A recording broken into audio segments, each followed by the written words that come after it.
The mic. I'm Andy. There we go. And I'm totally Takei. She's totally Takei. So I'm about to introduce George Takei. His career goes back to the 1950s, where he was acting in live television. He was on The Twilight Zone, and he was acting with John Wayne, and then Star Trek, obviously. We know Star Trek. But he kept busy all through the 80s and 90s on TV. He was on Heroes, working with Zachary Quinto. You might have heard of him. Recently, he's been working with Tom Hanks on a new movie coming out this summer called Larry Crown. He's on Super Ninjas, which is on Nickelodeon. He's got a new play coming out. And with all that, he does all this activism. He started in the 70s, ran for city council. He actually came to my house in the 70s to ask us to vote for him. I was 2. I tried to vote for him. But he was also, he's a delegate to the DNC, and most recently he's taken his activism to the internet. He's an internet superstar. He's got a new viral video with 1 million views in a week. So he's hit again. And they can stop him, and here he is, Mr. George Takei.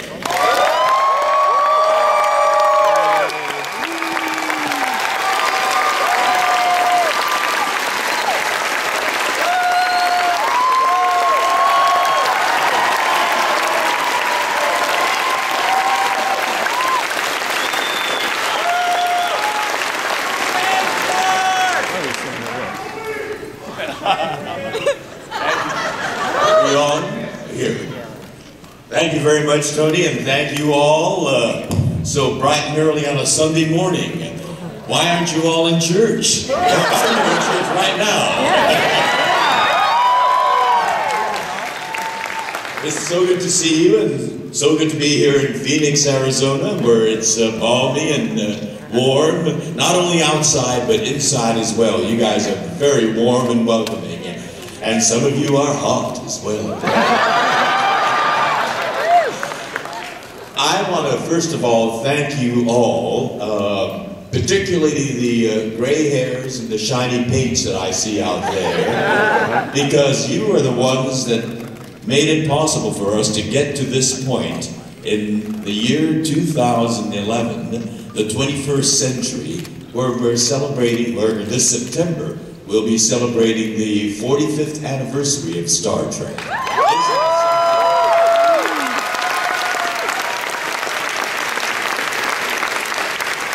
And it's the gray hairs and the shiny paints that have been with us for that long. So thank you all very much. But the wonderful thing about this whole Star Trek phenomenon is that we do have not only the next generation, but the generation after that now. We have the 3rd and 4th generation that show up at conventions and that are avid supporters. So it's not just the gray hairs and the shiny paints. You guys are all giving us a future as well. And the future, I think, despite all the challenges that we've had, looks very good. And I see it with the people here at the convention. Yesterday, the people that I saw really reflect one of the key ideals of Star Trek: infinite diversity in infinite combinations. I saw so many wonderful people that have so many wonderful stories to tell about themselves. I saw a young couple with 2 Asian little girls and an Asian little boy that they were carrying, which represents part of what Gene Roddenberry wanted to see. And I see certainly all of the diversity of America here at this convention. And those people that want me to say, oh my, represents that other diversity that I found on radio, of all things. But this is the 21st century radio. It's not terrestrial, it's satellite. So that's connected me with a whole different new audience. And thank you all, and good to see some of you here. They want me to sign to Joe, oh my. I used to write galactic greetings or live long and prosper, but I love oh my because it's so easy to write.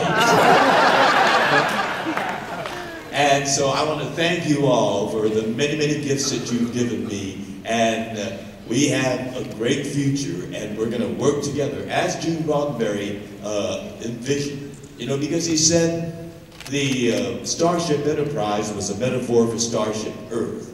And the strength of this starship lay in its diversity, coming together and working in concert as a team or a common goal. And that's what I sense happening here. And yes, there is a lot of diversity, and there are a lot of different ideas, and I'm all for free speech. I think, you know, we should all exchange ideas and keep our minds open. But what I am strongly against is people who want to pass laws to muzzle other people. That is against what the core American values.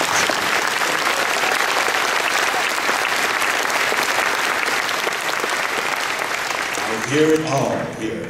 This is the kind of audience that really understands what Star Trek was all about. So with that preface, let's begin our conversation. I'll hand it back to our maestro.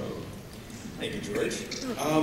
Well, let's start. I've got a couple of questions, and then after that, we're going to take some questions from the audience. So if you want to line up with the mic over there, and if you want to send me a question over Twitter, send it to @TrekMovie from your seats, and I'll try to get it in the queue, as it were. Well, let's start with what you were just talking about, George, about your activism. I mentioned that you're all over TV this week. You're on MSNBC. You're on the CBS What's Trending, which I guess means you're trending at this point, where you got planked. Does anyone here know what planking is? Anyone? I didn't know until that. So George was planked. It was pretty graphic, I thought. No, planking is. Let's first say you were talking about. Demonstrate. George, can you? No. So planking is when you sit really straight on something and someone takes your picture. And and I really don't understand what it's all about. It's lying straight with your face down for just a few seconds. I mean, you know, what's the point? I really don't get some of these crazy trends that happen. And one person, I'm told, even died because he laid down straight on a slanted roof, and he started rolling and fell off. I mean, it's crazy. It's nonsense. It's not worth dying over. And what Chris Hardwick did was lie flat on the back of a sofa with his face down, or actually his face on my shoulder, and that got applauses. I mean, anyone could do that. Anyone, George? You especially. Here's the back of the chair. Now, I'll give you my shoulder. All right. No, I guess everyone can't do it. Right, Tony? So you put out this viral video about a week ago where you discussed something you were just talking about. I want to hear more about it. There's a law in Tennessee, and so where people they're discussing whether or not it's okay to discuss being gay in schools. And you thought you'd make some fun of that, and you created this video, and you got 1 million views, and you were on TV, on the news channels, and you're kind of creating buzz. Do you think that we've turned a corner, and how do you think the internet has changed? So tell people about the video, and do you think that the internet is really making a difference and changing perceptions on these kinds of things? Well, I do believe that change is happening, and we are making progress, but there are always the cavemen who never learn from our history. Because in 1925 in Tennessee, we had another big national debate. It was on evolution. It was called the Scopes Monkey Trial. And we had two great attorneys, both of whom ran for presidents, Clarence Darrow and William Jennings Bryan, who debated because in Tennessee they were trying to silence the teaching of evolution. Well, deja vu all over again in the 21st century. It is not law yet. You said law. It's not law. It's just the Tennessee State Senate that passed a bill outlawing the use of the word gay and any discussion of homosexuality by teachers from middle school down. Now, certainly there's, age-appropriate conversation, but to try to pass a law criminalizing speech is outrageous, because we have the Constitution of the United States.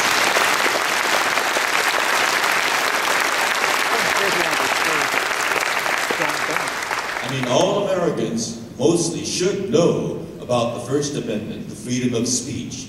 Well, these legislators, when they took their oath of office, are supposed to have taken their oath of office on the Constitution of the United States. They apparently have not read it, because the Senate bill says that teachers are forbidden, if they use the word gay or have anything to do with homosexuality in their discussion, they are penalized, I think, thousands of dollars. I mean, they're making it a criminal offense. This was passed by the Senate, but it was not passed by the state House, so it's not law yet. And we want to squelch it while it's in the bud. But I thought it was ridiculous, and the best way to fight this kind of ignorance is to make a mockery out of them. So I said in this YouTube PSA, my name Takei rhymes with gay. So in Tennessee, if teachers want to use my name as a substitute for gay, they're more than welcome to do that.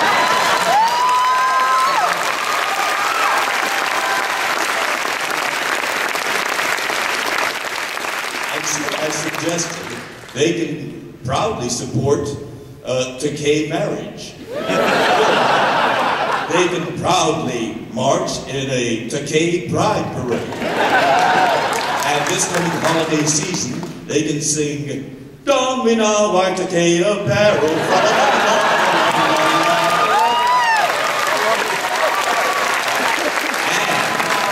And so, speaking of apparel,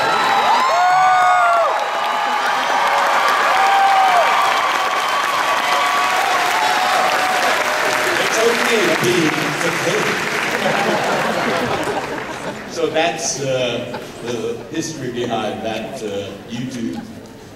And Rachel Maddow really loved it, and she talked about it on her TV show, and that got us another 1 billion retweets. And you're selling the shirts and buttons? Yes, and all the profits go to charity to support LGBT organizations.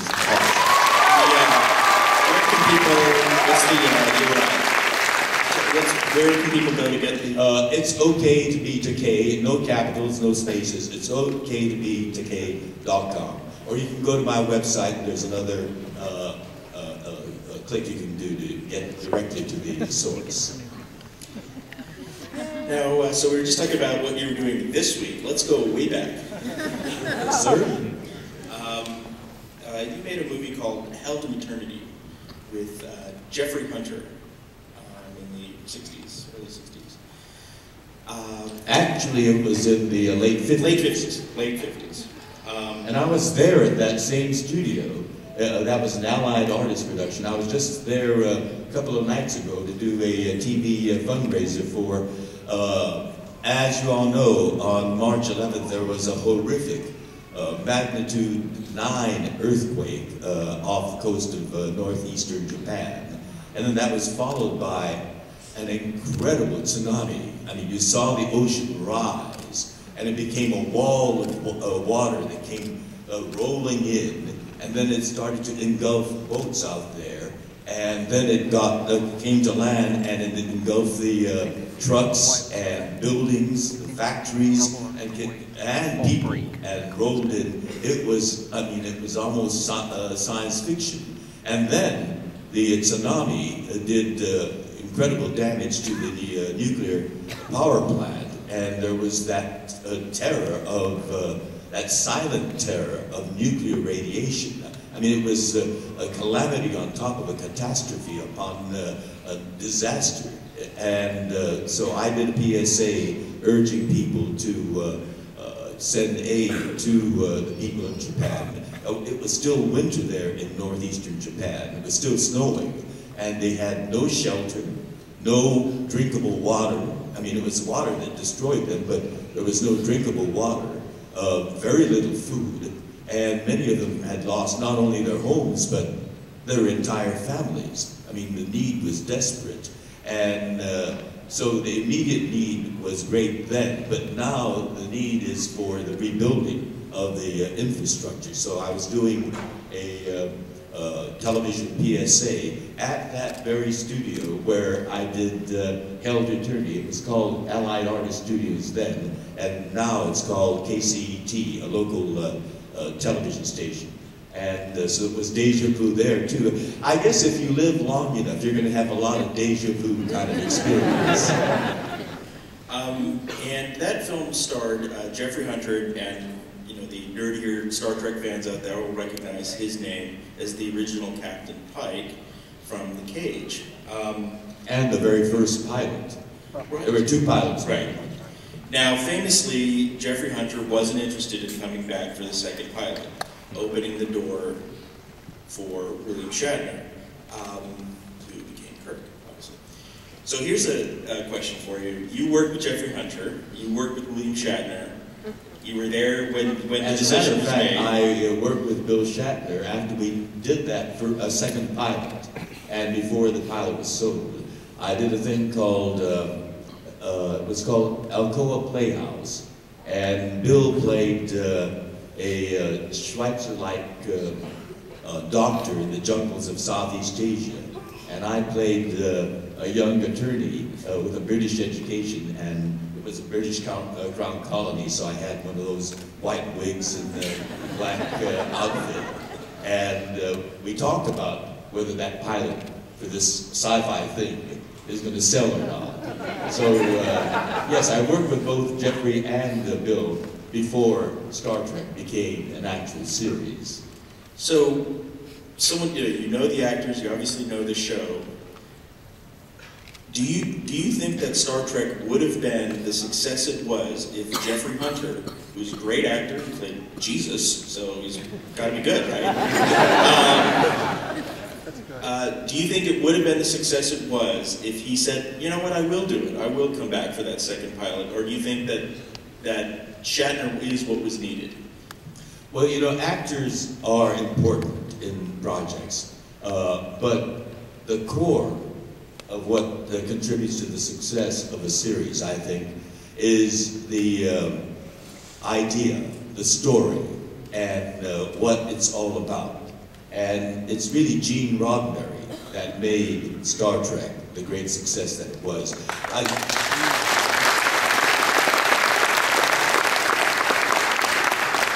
Jeffrey is a wonderful actor and a very good-looking guy, and a nice guy too, and I enjoyed working with him. And you know, Bill is a singular kind of actor, and he has his own quality. And what does that laugh mean? Singular, his own kind of quality. Come on. Well, don't you all agree? He is. Thank God there's no other like him. I think we speak the same language. You understand? Wow. I'm trying to be, how do I put it? Nice. What? Nice. Diplomatic. Nice. Politically correct. Diplomatic, kind of, you know, tangential. I'm trying to be, yes, you said it, nice.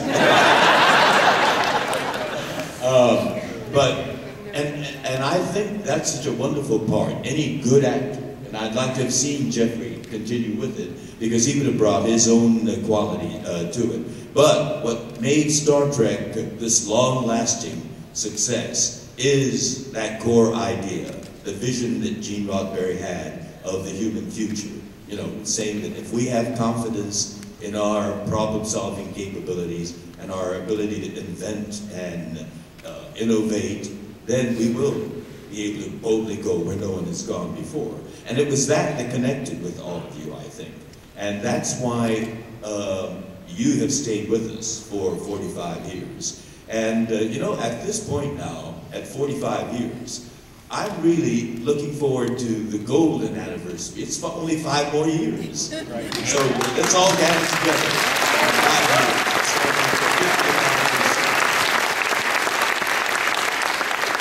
I'm going to ask another question and then we'll go out to the audience. So, I know you're trying to be nice, but let me ask you again. I think the word I was searching for was circumspect. Obviously, you and Bill have had your differences. They've been aired on The Tonight Show and on Conan, and you know, so it's and Howard Stern. And certainly. And recently, and you're not the only. Obviously, Walter Koenig, your co-star, and others have had voiced issues in the past. Now, Walter recently appeared. I don't know if you had a chance to see it. No, I've not. People have told me about it. It was very interesting. Bill Shatner has a show on the Bio channel called Shatner's Raw Nerve. He's been trying to get me on it, and I have diplomatically been passive. Well, I just that's really what you should watch the one with Walter. Walter really let him have it. And you know, he talked about scene stealing and all sorts of stuff. And Bill was like, really, you guys? He still doesn't get it. But here's the thing: he apologized. Bill actually. So I said, you know, maybe now's the. You know, so do you think you'll reconsider and have a bury the hatchet session with Bill? Let me tell you something about it. When Brad and I decided to get married, we wanted to be inclusive as possible. Again, you know, the Star Trek philosophy. And yes, Bill and I have a history, but, you know, we didn't really want to bring that kind of tone into our wedding, because a wedding should be a happy, joyous thing. So we sent invitations to all my colleagues from Star Trek, as well as our larger sphere of friends and relatives. They all responded. They civilly, you know, RSVP'd, except for one.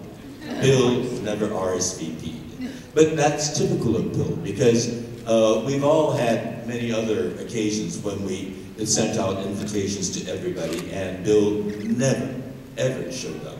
Or particularly Star Trek-related events, like if any of us got a star on the Hollywood Walk of Fame, you know, we invited all our colleagues there, and we all went to celebrate and say good things about each other at the ceremony where the star is unveiled. Except Bill. Bill never shows up at those things. And so when Bill didn't RSVP, we thought, well, that's typical. It's classic Bill. And so we didn't think anything of it. But a month after the wedding, he goes on the internet publicly to rant and rave about George not inviting him to our wedding. We were absolutely mystified, you know, because he did get an invitation. And he goes around, you know, he says there must be something psychotic. I mean, he's a psychiatrist now, about George and not sending him an invitation. And so we were absolutely baffled by this until we were driving down Sunset Boulevard, and there was a huge billboard advertising William Shatner's new talk show, William Shatner's Raw Nerves. And I said to Brad, that's why he ranted and raved publicly. He needed publicity. He needed attention. You know, so he will, there's no bottom to how low he'll stop. The stoop. He won't stop. He'll stoop. And so, you know, there's no point for me to go on a show that he controls and he can edit to his heart's content. He can ask the questions that he wants. You know, it's his turf, and I see no reason for me to tread that turf.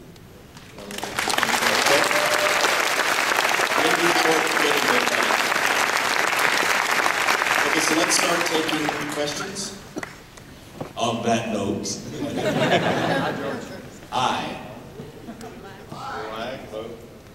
I can hear you. Okay. I'm Casey from Down the Road Show, and I like to ask all the guests on my show the same barrage of questions, real quick answers. Who's your favorite superhero? Who's your favorite villain? And as a publicly Takei man, good for you. It's okay to be Takei. Exactly. Who is your personal hero in life? Who inspires you every day? My favorite superhero, which I gather is from the comic hero realm, is Superman, the classic.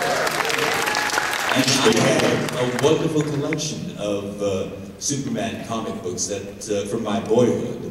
They weren't first editions or anything like that, but they were just, you know, comic books that I enjoyed, that I collected. But when I went off to college and came back on the summer holiday, I discovered that my mother had given it to the trash man because, you know, it was old newspaper then that was there.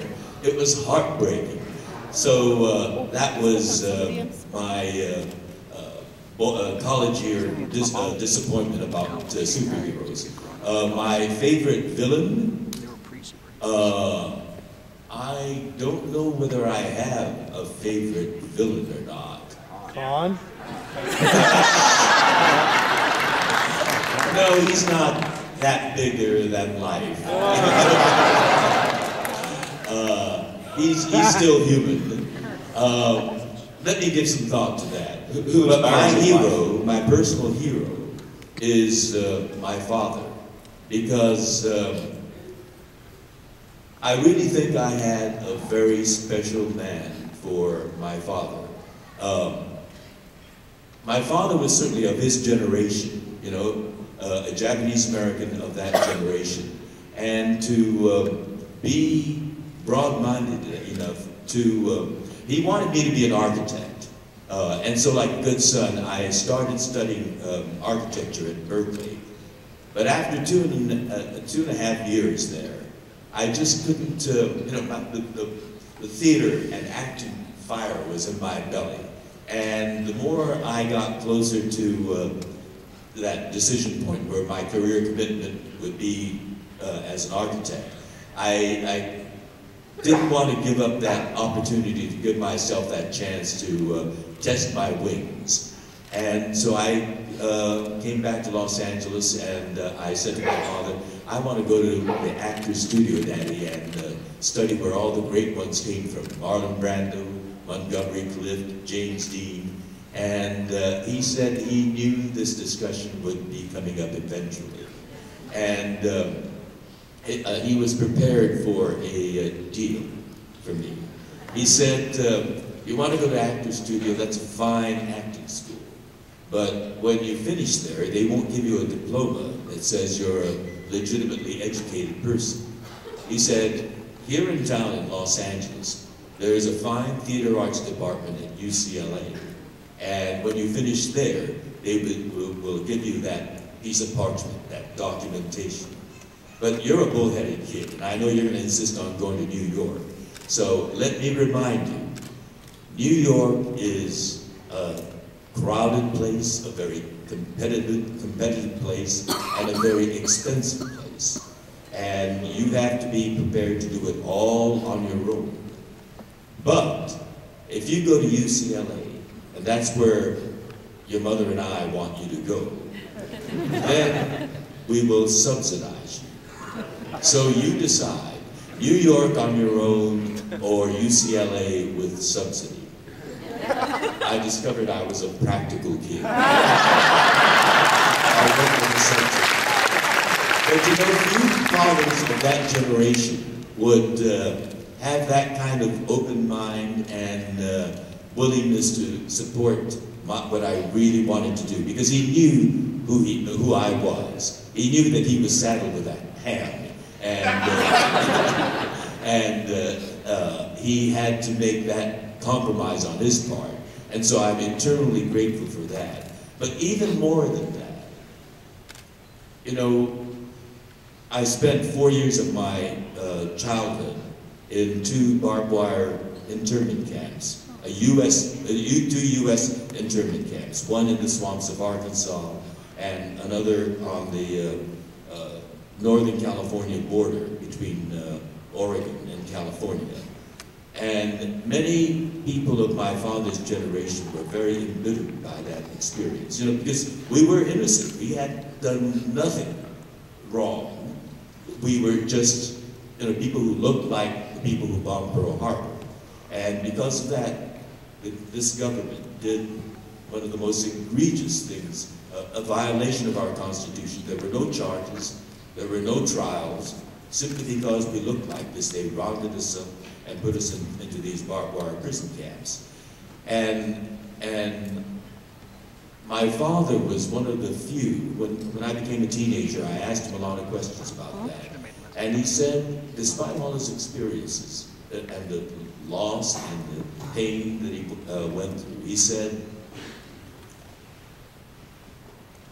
both the strength and the weakness of American democracy is in the fact that it's a true people's democracy. And it can be as great as a people can be, but it's also as fallible as people are. And that's why good people have to be actively engaged in the political process, holding the ideals of this government, you know, to the fire, and make this a better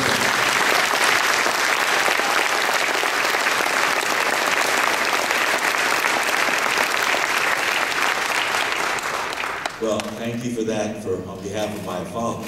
He was a wonderful man, and in many ways, I think he was a great man. And because of his good guidance, you know, I am active in the political arena as he guided us to be.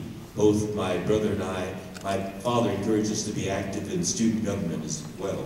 And we were both student body presidents, and I am still actively engaged in the political arena, in large part because it's a tribute to my father and his belief in American democracy.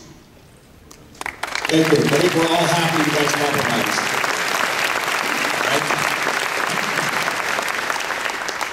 Mr. Takei, welcome to Phoenix. Thank you for being here. Thank you very much. We love Arizona. We've got a place up in the White Mountains as well, so I feel like I'm a citizen of Arizona as well.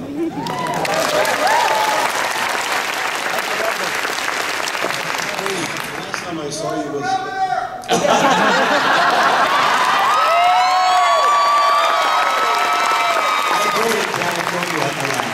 But you know, if we can expand my voting rights to Arizona, I'll run for office here.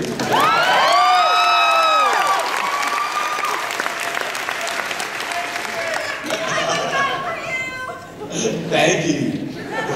Well, the last time I saw you was 1976. I was in high school. It was at the last great True Star Trek Fan Fest at the old Commodore Hotel next to Grand Central Station. Right. And I cut class that day to be there. Bless your heart. I was also going to ask more about the movie Held to Eternity. How did that impact your career, do you think, since you did work with Jeffrey Hunter? And also, on a personal level, what that meant to you. And I know you're working on a play about your time in that internment camp. If you could tell us more about that. Well, the movie Held to Eternity with Jeffrey Hunter and David Jansen and Vic Damone and Sesshu Hayakawa, the Japanese actor who got an Academy Award nomination for Bridge Over the River Kwai, was a wonderful experience for me working with these actors. But it was also a historic film in that it was the first Hollywood film to deal with the internment of Japanese Americans. The story was about a young Mexican American who grew up with, in fact almost was adopted by a Japanese American family in East LA, where I was born. And You know, can you imagine a Mexican-American being played by Jeffrey Hunter? So he understood the Japanese language and also the Japanese culture. When his family was interned, he considered his adoptive mother, Japanese-American mother, his mother, and he visits one of the internment camps to visit his adoptive mother. So this was the first film, a Hollywood film, to deal with that dark chapter of American history. So it was a very important film. But when I wrote my autobiography, and the first third of it is about my boyhood in those two U.S. internment camps, and I did a nationwide tour, I discovered that the people east of the Rockies, who seemed otherwise informed, educated people, came up to me and said, I had no idea something like this happened in the United States. In large part because our history books are rather mute on the internment of Japanese Americans. And so I've always had in mind the idea of turning the first third of my autobiography into a script, either for the movies or television. But I met a wonderful composer, lyricist, and he sold me on the idea of doing it as a musical. You know, people might think, you know, a story on the internment of Japanese Americans as a musical, because we think of musicals as a happy, singing, dancing sort of thing. But we've had some powerful and enormously successful Broadway musicals that deal with serious historic issues, like Les Miserables. That's about the French Revolution. Or Miss Saigon, which is about the Vietnam War. And we've had some other successful musicals that deal with rather unpleasant subjects like Sweeney Todd, you know, a murderous barber who slits the throat of his customers, and then they take the meat from the dead body and bake it into a meat pie, which becomes enormously popular. So I understood what this guy was telling me, that you know, you can reach both the heart and the mind via music. And he created some sample songs for me, which was deeply moving. So for the last 3 years, we've been working on developing this musical called Allegiance, because it was our allegiance that was questioned by this government. We've had 3 readings of it. The first one we did was at the Japanese American National Museum in Los Angeles, testing it with the hardest, most critical audience, people who went through that experience itself. And at the end of it, there wasn't a dry eye in the audience. And then we did another one in New York, and we got Lea Salonga, who won a Tony Award for Miss Saigon in one of the principal roles. And it went over terrifically in New York as well. We've had another reading in New York, and so we are going to open next summer, not this summer, but summer of 2012, which is the 70th anniversary of the signing of Executive Order 9066, the presidential order that justified rounding us up and putting us in these prison camps. We're going to open in the summer of 2012 at the Old Globe Theater in San Diego, which isn't that far from Phoenix. So you all come down. We open in July. And then, in the fall, we take it to New York and the Great White Way, that big, wide stage of Broadway. So we're really excited about this. Remember the title Allegiance, and remember the theater, the Old Globe Theater, that wonderful theater that sent many musicals that became big hits. The Full Monty opened at the Old Globe. Dirty Rotten Scoundrels opened there. They were the typical musical comedy, you know, singing and dancing and a little nudity in the Full Monty. It wasn't a little nudity. It was total nudity. But that's where we're going to open, and it bodes well with all that kind of success that they've had. So y'all come down to San Diego in 2012, and then if you want to come all the way to New York, come to Broadway and see Allegiance with me, with Lea Salonga, and a wonderfully gifted composer lyricist's work, Jay Quo. He's going to be the next big sensation on Broadway.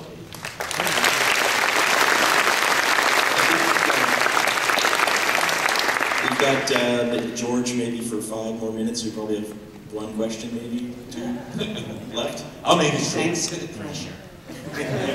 As an out, proud lesbian nerd, I just want to thank you. Bravo, bravo. Now, I actually have a question. I have a small YouTube show called Nerd Chick, and my viewers asked me to ask you this question because I had asked them. Quick story. I had a dream the other night that was slightly romantic, involving the cast of Doctor Who. Deal with it. The problem was, it wasn't with who I thought it would be. It wasn't Amy Pond, it was the Doctor. Now, I woke up and to quote you was, oh my. Here's my question that I asked the viewers and they've asked me to ask you. Is it possible that being a nerd can trump being gay?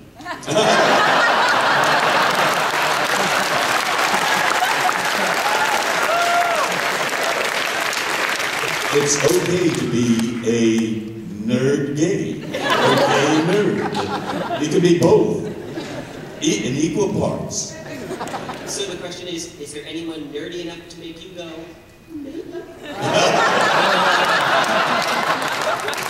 As Spock would say, there are always possibilities.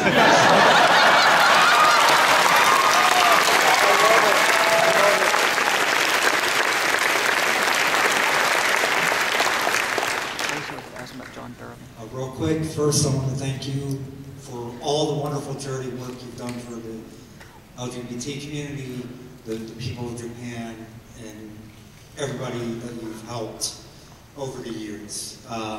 Thank you very much. Well, we're all in this together. And I want to ask you about Super Ninjas. How did you actually get involved with that project? Well, you know, it came at me in dribs and drabs. I also support a Asian American theater company, which is the oldest minority theater company in America. There was an African American company in New York, in Harlem, but they went belly up, unfortunately. And so the East-West Players of Los Angeles became the oldest minority theater in America. And I was at their annual gala dinner 2 years ago, I think. And I met these 2 guys who came up to me and said they're developing a series and they're thinking of me as the ninja master. And I thought, oh, that's nice. Well, thank you very much. Because many people come up to me with ideas, you know, that don't go anywhere. So I thought it was going to be something like that. And then last year, I did a commercial for Sharp Television, in which I also used "oh my," because, you know, it's a common phrase, and it seemed appropriate. But apparently, people took it in the Howard Stern context, and it became very popular. And again, I bumped into one of them, and they said they're developing it. And I thought, oh, well, that's fine. Maybe they're still with it. And then my agent called late last year and said there's an offer for me for this new series called Super Ninjas, and they want me to be the ninja master. And I thought, oh, so this is what they were talking about. So it was about the last 2 years that I kept getting word about that. And last year we did the pilot, and then, you know, there's always that pins and needles season. Is it going to sell or isn't it? And it did sell. We started filming this February, and we've been having a great time. In fact, as a matter of fact, we're filming it at Paramount, just 2 sound stages down from where we did Star Trek. Star Trek was on stage 31. That's where the Enterprise was. And on stage 32 was where the alien planet surface was. And 2 stages down is stage 24. They don't follow numerical order. And that's where our ninja dojo cave is. And that's where I inhabit. And I become a hologram. And my grandson and his buddies call me holograms. And so I've had kids come running up to me yesterday saying, holograms, holograms. It's so refreshing at a convention like this where everybody calls me Sulu. I have a new identity. And these things are ensuring the future of my career. I will live long and prosper. I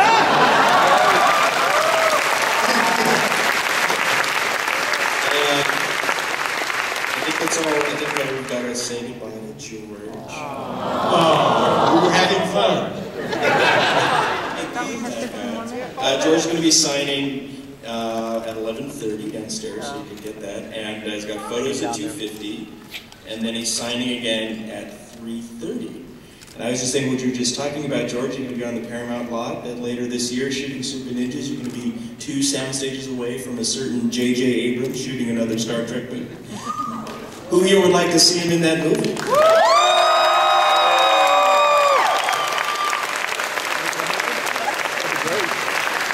Send a recording of that to JJ. We'll see if he can. Thank you very much, George. Put in a good word for me. Or Thank you all. It's been great sharing the morning with you. And we'll go on in process.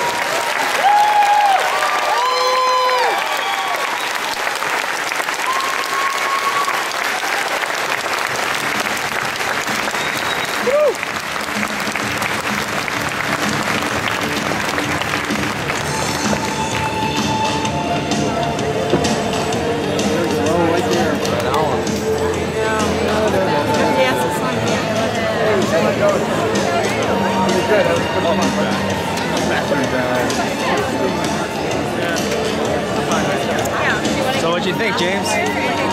Thought it was great.